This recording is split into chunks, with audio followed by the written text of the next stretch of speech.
来跟大家做一个说明。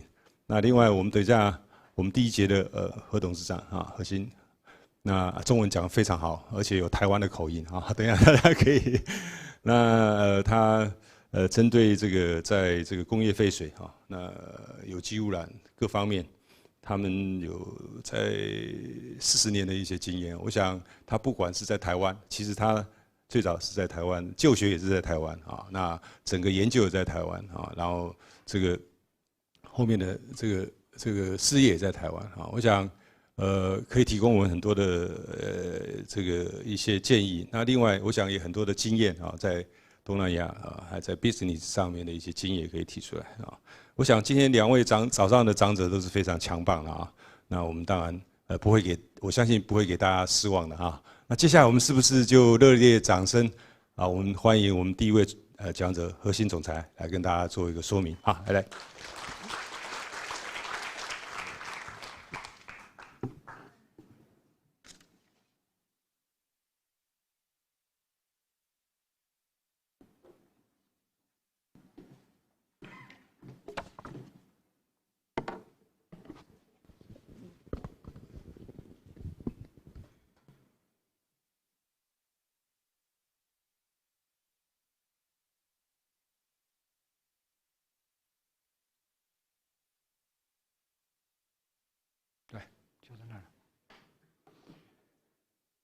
Thank you, Secretary Huang, and good morning, ladies and gentlemen. My name is Tim Heberlein. I'm the founder and president of TS Edgewater Consultants, a market development consultancy specializing in biogas from organic waste and smart cities. I also serve as the chief representative for Asia for Boston-based Purpose Energy and anaerobic digestion technology company. I'd like to thank the organizers for the invitation and the arrangements for today's program. I'm honored by the opportunity to be a speaker today, and I look forward to learning new things and making new friends. 大家早，毕姓何，叫何鑫，鑫字就3个尖叠在一起。我小人家就是天顺顾问公司的创办人，这就等于说我在公司 的角色教化比较多，甚至于包括洗盘扫地的。天顺的市场定位就在沼气发电与智慧城市的领域上。我很荣幸参加今天的论坛，并且也要特别感谢经济部水利署和协办单位给我今天这么一次机会。期待今天多学新的一套。 以及交新的一批朋友。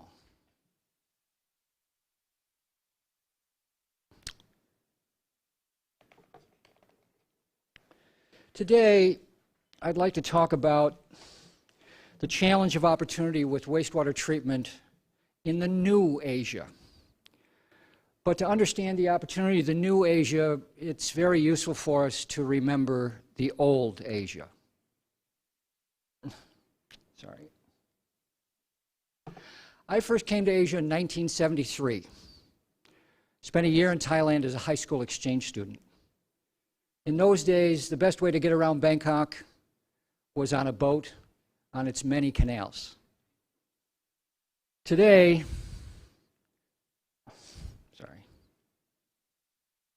the canals are gone and the boats are for tourists.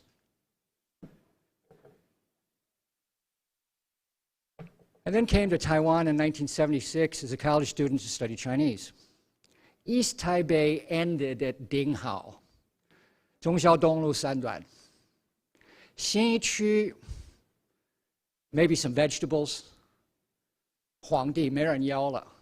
It was really cheap. Today, who can afford to buy a condo there? Since then, I've lived in Hong Kong, Singapore, Beijing, Seoul, and now I'm back in Taipei again for the last 7 years.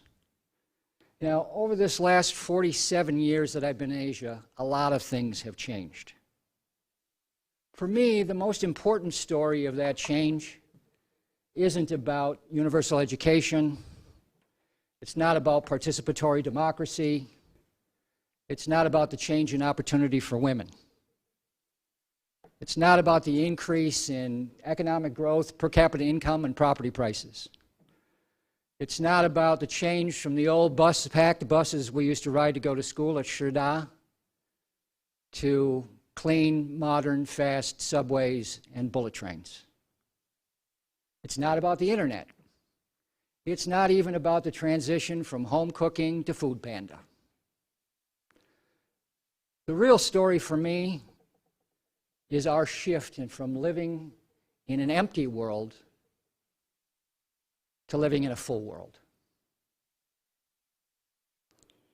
In the old empty world of Asia, there was lots of empty land, much less concrete, far fewer people.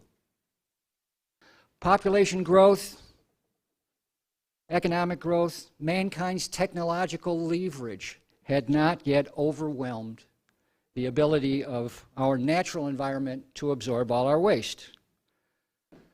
So in the old Asia, we could afford to just throw our garbage into landfills and open-air dumps. We could afford to pour untreated municipal wastewater, factory wastewater, farm wastewater into our rivers and groundwaters. We could afford to burn coal, blacken the sky. No need to worry about the impact of greenhouse gases on our climate or worry about the impact on the survival of the human species. But the empty world days of use it once, throw it away, burn it, bury it, are over. In our full world, we need to reduce and repurpose waste or suffer the consequences. The greatest challenge lies not with inventing some new green technologies. It's not hydrogen power cells. That's not the problem. There's plenty of brain power around the world to do all that good stuff. What needs to happen, and what is the greatest challenge, lies in changing the way we think about waste. The single greatest business opportunity is how we process and monetize waste.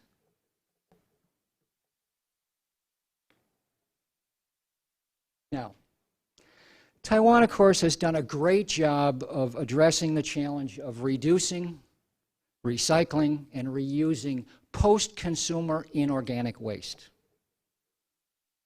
Paper, plastic, glass, metal, it's set an example for the rest of Asia, and for that matter, the rest of the world to follow. However, as these popsicles made from water taken from various waterways in Taiwan show, water pollution remains a stubborn problem here in Taiwan. Obviously, same for Southeast Asia. A series of hot summer days still results in large fish kills on the Danshui River, Jilong River, Xindian River. But at least Taipei's rivers today are no longer open sewers. Cities in northern Taiwan have done a great job of segregating their waste, including food waste. But today, still 68% of all of the kitchen waste that's collected from homes in Taiwan by the EPA is still incinerated. But that's better than the rest of Asia, where basically we dump it in landfills or just leave it in the open air to rot. When it comes to the issues of water consumption, wastewater reclamation, Taiwan still quite a ways to go yet. We're pretty much in the same boat as the rest of Asia. Maybe the exception being Singapore, who's done a great job with water reclamation. Now, I'm no expert on water reclamation. I'm no expert on reducing water consumption. But I know a thing or two about organic waste repurposing and wastewater treatment. Since this wastewater business forum's about wastewater business opportunities, I'd like to focus my comments today to a compelling but largely unnoticed business opportunity with the byproduct of wastewater treatment: sludge. More specifically, the organic sludge that comes from food and beverage factory wastewater. Many food and beverage factories have their own aerobic wastewater treatment systems, where enough chemical oxygen demand, biological oxygen demand, and suspended solids in their wastewater is removed to meet the EPA's wastewater emissions standards. Aerobic wastewater treatment is a very energy-intensive process. It's an expensive process. But by using aerators like these to drive oxygen into the wastewater, it succeeds in getting the chemical oxygen demand, the biological oxygen demand in that wastewater down to 100 milligrams per liter and 50 milligrams per liter respectively, which is good enough for the EPA, so it's good enough for the factory owner. But after going through that treatment process, all these factories are left with the same problem, namely, what to do with the hundreds of tons of wet sludge that's left over in the clarifier box at the end of their aerobic treatment process. Hundreds of tons every day. Now, that sludge is 98 to 99% water. Kind of looks like a chocolate milkshake, though I don't recommend that you drink it. Now, the factory can't dump it, so they use typically belt filter press equipment to remove most of the water. And they're left with dry sludge, or more accurately, dewatered sludge. That's got roughly a 78 to 80% moisture content. Think of like potting soil in a plant pot. But here's the real rub. The factory cannot legally get rid of that wet sludge. Okay? They've got to pay money to one of 9 sludge treatment plants in Taiwan to dry it further out and then burn it. And today the cost of getting rid of that dewatered sludge is high, and it's only going to get higher going forward. As a result, some food factories have resorted to illegally dumping their dry sludge on remote farmland in central and south Taiwan as a way to cut their disposal cost. Now, one could argue that dewatered organic sludge is good compost, improves the quality of the soil where it's been dumped. But because an inorganic flocculant was used in the dewatering process to pull the solids together, it's illegal to dump that dewatered sludge and land apply it direct in Taiwan. Plus, that sludge still gives off methane as it breaks down. That's why it smells so bad. Oxygen is interacting with organic material, S2O4 is created, and it stinks like garbage. The problem for us is that that methane is the most harmful of greenhouse gases. It is 84 times more potent than carbon dioxide in trapping heat and making our planet hotter. Now, according to the EPA, the average food factory in Taiwan produces 15 metric tons of dewatered sludge a day. And in North Taiwan, it costs them $6,500 to $7,000 NT dollars a ton to dispose of that. Now, if we assume an offload rate of 250 days a year, we're talking somewhere 25 to 27 million NT dollars a year just goes to getting rid of your dewatered sludge. And if one or more of the 9 sludge treatment plants in Taiwan are closed down by the EPA for operational irregularities, then that $6,500 a ton skyrockets to 12,000, 14,000 NT dollars a ton, and you can imagine what that does to a factory's bottom line. But where there's a problem, there's always an opportunity. That 15 tons of dewatered sludge a day started out as about 180 to 200 tons of wet sludge in the clarifier box. With the right anaerobic digestion treatment and technology, that wet sludge can generate a lot of electricity. And after the anaerobic bacteria eat the sludge, there's much less sludge left at the end to dispose of. So to that point, let's look at a specific real-life example. A company here in Taiwan that my firm researched to illustrate the commercial benefit that's available to a food and beverage factory from their wet organic sludge. The factory we researched produced a wide range of Chinese and Western fruits. Fresh, frozen, sweet, sour, salty, bitter, they make it all. Now, they generate an average of 4,000 cubic meters of wastewater a day. That's what goes through their wastewater treatment system. That's almost 2 Olympic-sized swimming pools of water. That's a lot of water. It's a pretty decent-sized factory. The chemical oxygen demand in that water is 3,000 milligrams per liter. Not much to write home about. By the time that it exits the aerobic wastewater treatment plant, it leaves behind 200 to 250 metric tons a day of wet sludge with a chemical oxygen demand of 42,000 milligrams per liter. Now that's very interesting feedstock for anaerobic digestion. There's something you can do with that. Now, after dewatering, they're left with an average of 15 tons a day of dewatered sludge. Got a moisture content of about 85%. And at 6,500 a metric ton, that's what they were paying when we did this research. Today they're paying 7,000 already.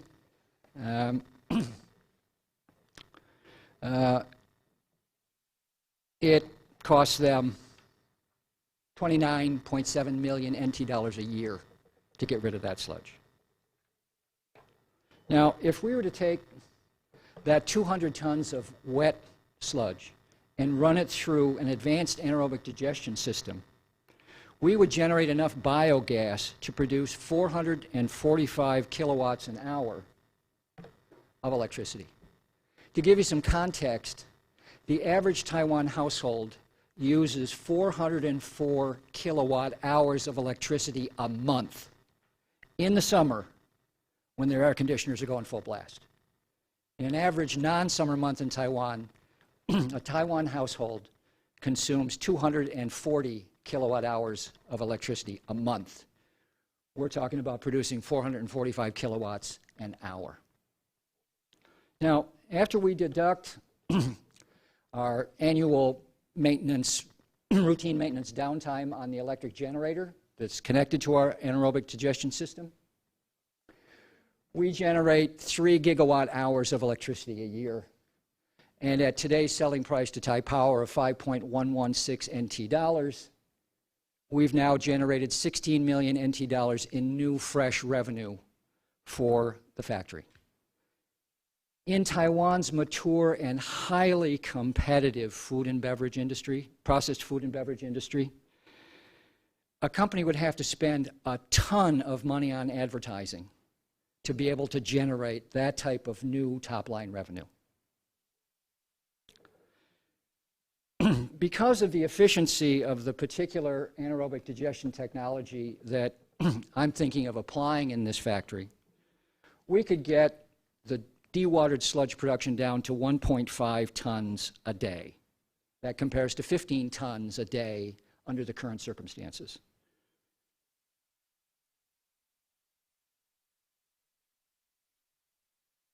Now, to get rid of that 500 and something tons a year of sludge, it's going to cost the factory 3.5 million NT. Right now, they're paying 29 million NT to get rid of that dewatered sludge. So if we take, so they save 26 million NT dollars a year. Boom, straight to the bottom line. I'll take it. Now, if we add the factory's other solid organic waste to the mix, put it together with our 200 tons a day of wet sludge, we're going to generate 570 kilowatts an hour of electricity and generate over 4 gigawatt hours of electricity a year. We can sell that to Taipower for 20 million NT dollars. Here again,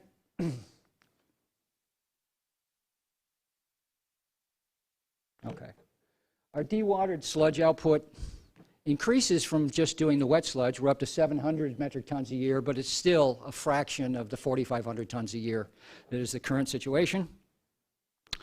And if we do the numbers, excuse me, factory's going to see a bottom line boost of 45 million.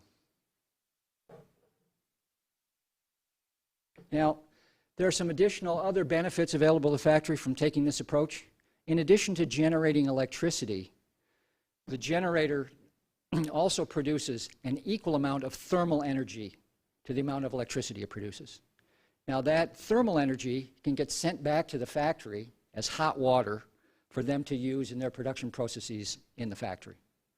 Or you can convert it to cold water, and you can run it through the factory's chillers or their air conditioning system.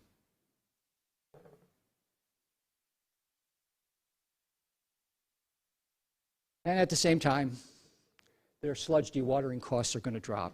So clearly we can see some very stark financial benefits that's available from taking this approach. Now, from an engineering standpoint, this isn't complicated. I mean, essentially all we need to do is a pump and a pipe to run from the clarifier tank to the anaerobic digester. You don't need to change out the existing wastewater treatment system. You don't need to close down the factory. Pump, pipe, you're good to go.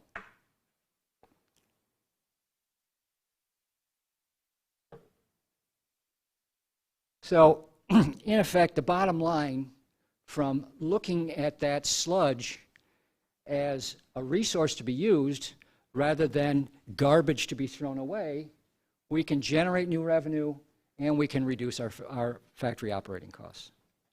In effect, a byproduct becomes a co-product and waste becomes wealth.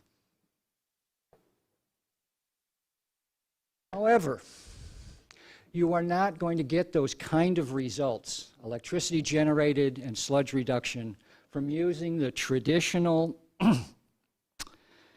old-style CSTR anaerobic digestion technology that is common in Taiwan. You're going to need aerobic digestion systems that have a much higher biomethane conversion rate, where the chemical oxygen demand in that waste is converted to biogas. You're also going to need a system that has a much shorter retention time. So the sludge in the tank, max 10 days, as opposed to Taiwan's traditional 20-plus days in the tank, because that means then that your tank is much smaller. You go with a traditional tank, it's going to take too much land. There's not enough room in the factory to do this. Thanks for playing. Here's the home board game. See you, bye. Okay? So,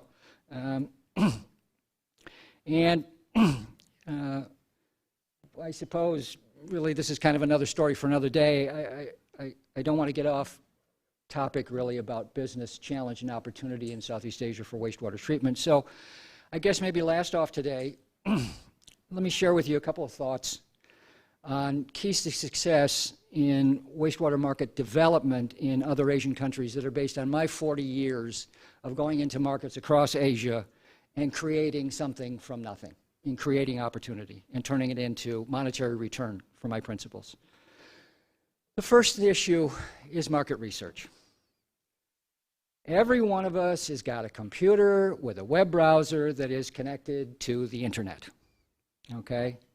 Desktop research, Vietnam's plans for wastewater treatment development, feed-in tariff pricing in Thailand or the Philippines or Indonesia. Who are the big players in food and beverage in Thailand or Vietnam? It's all there. It's all there to be tapped. Now, got to speak English to be able to get at that and the academic research papers, the government statistics and what have you, but it's a great place to start to narrow your focus to identify specific, actionable opportunity. However, one small fly in the ointment, oops, okay. There is an issue with the accuracy of government statistics, and they vary as we go from country to country, okay? Singapore, Hong Kong, Japan, Korea, Their government statistics are typically quite good. And when I say good, I mean they're complete. In many countries, government simply doesn't collect statistics, or it's unable to get that market data from the private sector. Now, this is an issue for us here in Taiwan. The EPA here can tell you exactly how much kitchen waste they collect from households in Taiwan. Right down to the kilo, they can tell you. But no one in Taiwan can tell you how much kitchen waste is collected from restaurants, food courts, night markets, how much cabbage leaves is collected from vegetable markets, or how much sludge is produced in Taiwan. Nobody knows. No one can tell you that. It's the same situation. You go to Thailand, you go to Vietnam, you go to Philippines, Indonesia, same. No change. Now, the private equity guys who finance these kinds of projects, right, and who are eager to invest money in Taiwan in this space, okay, they don't want to hear about anecdotal information about the market. They want published statistics. It's all part of the CYA program when you go to the investment committee in a private equity firm, okay? But in Taiwan and across much of Southeast Asia, the only place you are going to get really useful information is to go down at field level and talk to the guys who are doing it, the guys who really know. Okay, marketing. Visibility is a critical issue in any market development exercise, particularly outside your home market. How can your target customers know about you and the benefit that you're going to bring to their business if they can't see or hear or read about you in the media or online, or see you at exhibitions, or hear you speak at events like today? My simple advice: don't wait for opportunity to find you. Proactively tell your story again and again and again, and make it hard for opportunity to not notice you. Then there's the competition, okay? In Sun Tzu Bing Fa, we are told that the secret to military success is 知己知彼, okay? In baseball, winning success comes from hitting the ball where nobody is standing, okay? You combine those two together, and the issue is all about identifying for yourself a unique, defensible market niche. For unless you've got a really compelling technology advantage, or you've got a much cheaper price, it's going to be difficult to beat your competitors head on. Now, when we talk about large-scale wastewater infrastructure engineering business, it's dominated by big players from Europe and Japan. They got strong technology stories, they got deep pockets, and they've got a proven track record. The other competition is local companies who have very profound market relationships. Those are hard to beat advantages if you're coming from Taiwan and you're trying to get into Indonesia or Vietnam. The key is all about a unique niche, like we just described with factory organic sludge. Now, if your company cannot afford the R&D money necessary to bring to market your own niche technology, then I suggest you aggressively go to Europe, aggressively go to the United States for opportunities to either license technology or secure sales representation rights. In Asia, business is all about personal relationships based on trust. A proven pathway to success for Taiwan companies developing markets in other Asian countries is to target Taiwan companies already doing business there. Let's take the example of factory sludge. There are already many Taiwanese food and beverage processors in Vietnam, in China, in other countries around Asia. Why try to sell to strangers when you can do business with old friends? Often business success isn't about what you know, it's about who you know. Last off,